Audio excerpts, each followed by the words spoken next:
পাকিস্তানের সাম্প্রতিক পরমাণু হামলার হুমকির পর ভারতের সীমান্তবর্তী অঞ্চলে আতঙ্ক ছড়িয়ে পড়েছে। বিশেষ করে জম্মু কাশ্মীর, পাঞ্জাব এবং রাজস্থান সীমান্তবর্তী এলাকাগুলোতে সাধারণ মানুষের মধ্যে নিরাপত্তাহীনতা বেড়ে গেছে।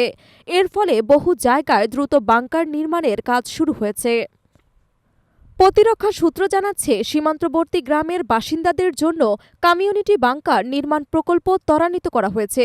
জম্মু অঞ্চলে এরই মধ্যে কয়েকশো বাংকার নির্মাণ শেষ হয়েছে এবং আরও হাজারের বেশি বাংকার নির্মাণের কাজ চলছে।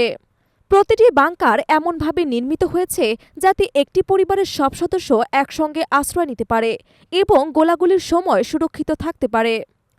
স্থানীয় প্রশাসন জানায়, এই বাংকারগুলো কংক্রিটের তৈরি এবং ভেতরে পর্যাপ্ত বাতাস চলাচলের ব্যবস্থা রাখা হয়েছে। কিছু বাংকারে বিদ্যুৎ সংযোগ এবং জরুরি পানির ব্যবস্থাও রাখা হয়েছে। কয়েকদিন আগে পাকিস্তানের রেলমন্ত্রী হানিফ আব্বাসি ভারতের বিরুদ্ধে পরমাণু হামলার হুঁশিয়ারি দিয়েছিলেন। তার বক্তব্য ছিল, ভারতের দিকে তাক করে রাখা হয়েছে ১৩০টি পরমাণু ক্ষেপণাস্ত্র।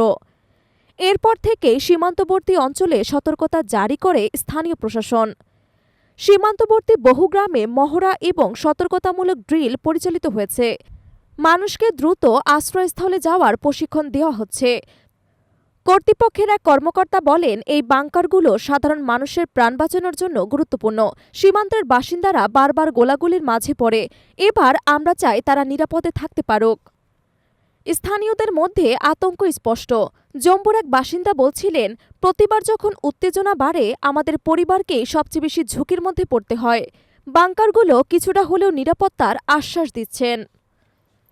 ভারত সরকার ইতিমধ্যেই সীমান্তে বাহিনী মোতায়েন বাড়িয়ে দিয়েছে এবং গোলাবারুদ মজবুত বাড়ানোর কাজ শুরু করেছে।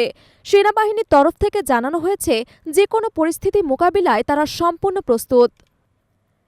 বিশেষজ্ঞরা বলছেন, পাকিস্তান ও ভারতের মধ্যে এই উত্তেজনা অব্যাহত থাকলে সীমান্তবর্তী অঞ্চলে জীবনযাত্রা আরও কঠিন হয়ে উঠতে পারে। আন্তর্জাতিক মহলও দুই দেশের মধ্যে শান্তিপূর্ণ আলোচনার আহ্বান জানিয়েছে, কারণ দুই প্রতিবেশী দেশের মধ্যে যুদ্ধ শুরু হলে তার প্রভাব শুধু দক্ষিণ এশিয়া নয়, গোটা বিশ্বেই পড়তে পারে।